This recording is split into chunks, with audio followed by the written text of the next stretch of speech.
What's going on YouTube? My name's Travis. Been in Florida my entire life. Been in the Oviedo area. Grew up in Geneva. Been in Geneva, Oviedo my entire life. I'm 40. Went to Oviedo High School. Been a passionate hunter my entire life. Primarily like bow hunting the most. But hunting in general of any kind of species, it doesn't matter. I don't really care. Or weapon of choice, it doesn't matter. Fairly new to the airgun game. Wasn't real familiar with it. I've had, BB guns and CO2 guns growing up, but never knew of the PCP world. Didn't know it really existed until about maybe 3 years ago, when I watched a YouTube video of some guys shooting iguanas down there in South Florida. Met Donnie actually by a fluke. Our wives sent us to a pizza joint and it was closed. So we went to another pizza joint and sitting in the lobby waiting to get our pizza. We ended up small talking, asking what he did, what I do. And he explained to me what he did. And he's like, oh, I build suppressors. So it's like, what? I was like, suppressors for what? He's like, air guns. And I'm like, okay. And I was like, you're where? He's like, you're right here in Oviedo. And I said, man, I'd like to see that. It was actually a year ago, within the last, 3 weeks, a year ago. They really do work, y'all. Like, it really does. Coming from the firearm side of the world to the airgun side like I have, you can shoot some of these air guns, those big bore calibers, and it definitely, they're loud. As soon as you put one of those cans on there, it's silent. Fast forward, I ended up buying a van in Idaho. Flew out there with my best friend, got the van, drove back, stopped in Utah, met Justin for the first time. 100%, that's when I was introduced to PCPs. It was a game changer for me. I was hooked, line, and sinker. I thought it was a really cool way to hunt. I thought it was a really cool way to eradicate pests. I liked the fact that it was quiet, accurate, dependable, and what the distance of shots you could make with them. So I started to ask questions and met a bunch of the guys at their shop, and then come back home to Florida and just basically started talking to Donnie, and he's like, hey, we'd like to get you on board to do this and get you on board to do this and get you with Markeith and do this and hang out and do some stuff with Izzy and PJ. And I said, man, I'm ready to do anything. And so I guess it was 2 weeks ago now? We went to South Florida and hunted with Iguana Lifestyles and Iguana Ninja. And now I'm hooked. Can't wait to get out to RMAG, shoot the tournaments, get to know about it. Me and Markeith have got some ideas of we want to do some training and some videos, make content for you guys so you can be interactive with us. That would be what I'm going to be here doing, is trying to get your ideas on film, hunting different species of game animals or predators or iguanas. Just let us know. So yeah, that was your introduction into the airgun community.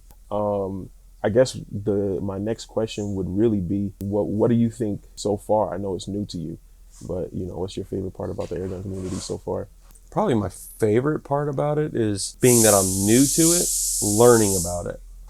And everyone that I have met so far has all been super helpful. They want to answer your questions. If you have any questions at all, they're eager to teach you. They want you to learn. They want you to, be prosperous in this adventure that you're doing. That's something that I find very interesting and very cool about the airgun community. The gun culture's really not like that. The archery culture can be like that, depending on where you go. But the airgun community accepts pretty much everyone with open arms, even the competitive side. Mm-hmm. And I'm just starting in the competitive side, but PJ, he's been competing for a while now, 6-7 years. And if I had any question whatsoever, he's like, he's on it. He answers the question the way that you can explain it from one. I mean, he's a great teacher anyway. That's what he does for a living, but he can explain it from this perspective to this perspective. And it's just really cool to see how open arms everybody is. Truly. Yeah. It's a cool community. I heard you speak a little bit about, being in the firearms industry and the archery industry. Can you give them a little bit of background on all of that? So as a youngster, my father worked in and out of sporting goods stores and then also worked for a custom knife company. So therefore my whole childhood was doing things in that nature because that's what my dad liked to do. which then grew fastly upon me because I enjoyed it. I love being, I don't know if it was more being with my dad or being able to do things that were different than what other kids are doing. I didn't play sports. I didn't do I think I did Boy Scouts for like a year. But I didn't really do anything that had a lot of kids in it. I was more in the adult world side of things. So I competed in archery stuff, and I did some gun competitions, all local, nothing massive. And I just really enjoyed the firearms because I think it was more being with my father. To fast forwarding to as an adult, I just continued to stay in that passion and stay with like what I love. And then I started, I think it was like about 14 or 15 years old, I really got into learning as much as I possibly could about deer hunting in general. Didn't matter buck, doe. I was just more interested in being able to harvest a whitetail deer at an effective range with certain things. And then I've always liked archery. But my dad wouldn't let me buy anything expensive because it come out of his pocket. So when I became of working age, I could work at a local little store that was down the road from us. Been able to save my money and buy things that I wanted, like sights or a new bow or a new string or arrows or things of that nature. And then that's when I think it's about 14 or 15 years old is when I started to get into bow hunting really pretty hard. And then that lit a huge fire and never really looked back. I always hunted with a recurve mainly, but I did shoot competitions with compounds and just always liked recurves and the traditional side of archery. So that's where my archery side was. And then I just progressively stayed in compounds, shooting in compounds. Then I started working at Bass Pro in the archery department. Started doing local like little shoots here and there at our clubs and stuff, and had some good, camaraderie with friends and started meeting more people. And, one thing, it's like a snowball effect. You meet other people, kind of like how I met Donnie. Ended up meeting a rep for a company who gave me my first sponsorship, which was with Cobra Releases and Sights. And then ended up being with Parker Bows. And then got picked up by Bowtech and been with pretty much Bowtech off and on for the last 20 years, I guess. Just shooting here and there, and content creation mainly is what I do for them. But yeah, that's where I'm coming from, my background. And the firearms industry, I've always worked in and around gun shops. I own my own company called TW Brands Gear. I make gun holsters, knife sheaths, and I make custom knives, which we'll show you guys a little bit of that here in a little bit. But so with being able to make holsters, there's all sorts of different styles of guns. They don't always make drones or what they call blue guns for those industries, or those firearms. So I was like, well, we need to figure out how I can get into more of that. And then just one thing led to another. I've met more people and worked with this gun shop and able to earn trust and be able to, get a gun, be able to make a holster with it, take it back, make customers custom one-off holsters, whatever in that nature. So the gun community, in the sense of a whole, has always been a part of my life. It's always been right here by my side. So that's kind of sort of my background in the firearms industry, really. Mainly started all with my father. So that's a lot of a background. Yeah. And I know you've already mentioned your knives, but you are also wearing something that's representative to yourself as well. Correct. I own my own camouflage company, which is called Critter Getter Camo, and it actually has my company logo, which is the T and the W. I started this, I think it was the end of summer last year, and just trying to get it off the floor. I'm gonna, I've got an Instagram for it. I'm gonna add it to my website in hopes of trying to get it going and staying, sustainability, so I don't have to keep dumping a bunch of money into it, because it gets really expensive really quick to have these patterns designed. If anybody does any kind of design work, it gets expensive. Computer work's very expensive. Mm-hmm. And then I like to try to source everything American made. I'm a proud American, and I think things like that should be made in America. And luckily for me, even down to the ink and the threads and the material of this shirt are all made in the United States.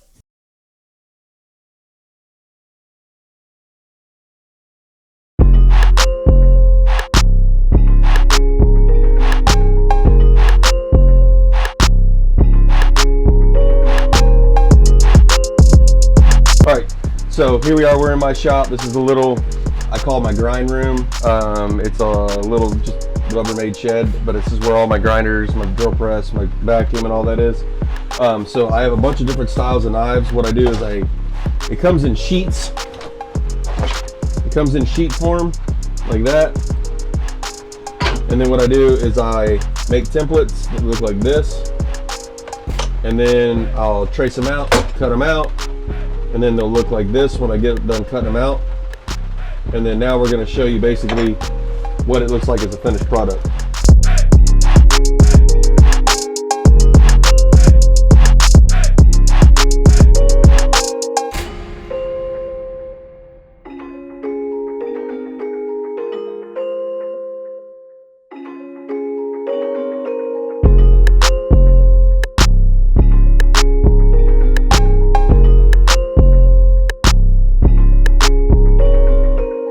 And now what we're going to do is I'm going to go blow it off with some air, get all just the dust particles out, and then I'll dip it in oil and show you the different colors of what it takes, like the actual color of the knife, and then we'll go and make a sheath for it.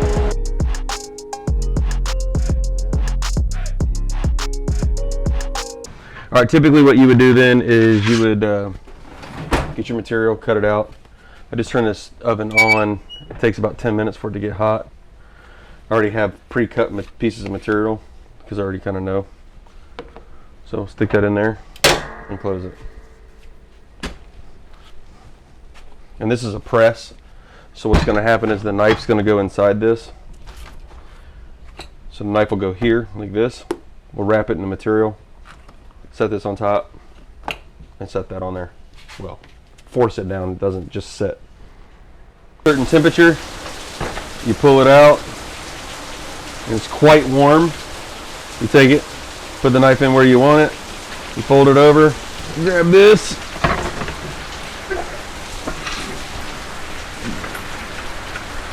boom. We're gonna pull it out of the press.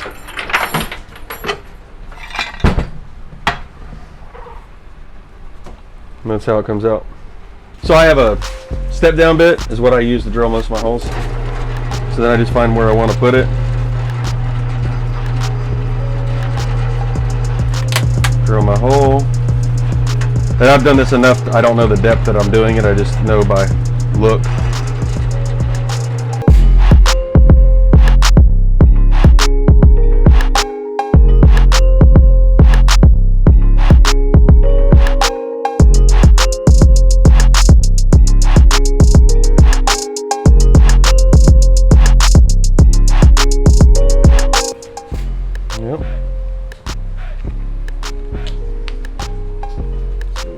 You can find that at twbrandsgear.com.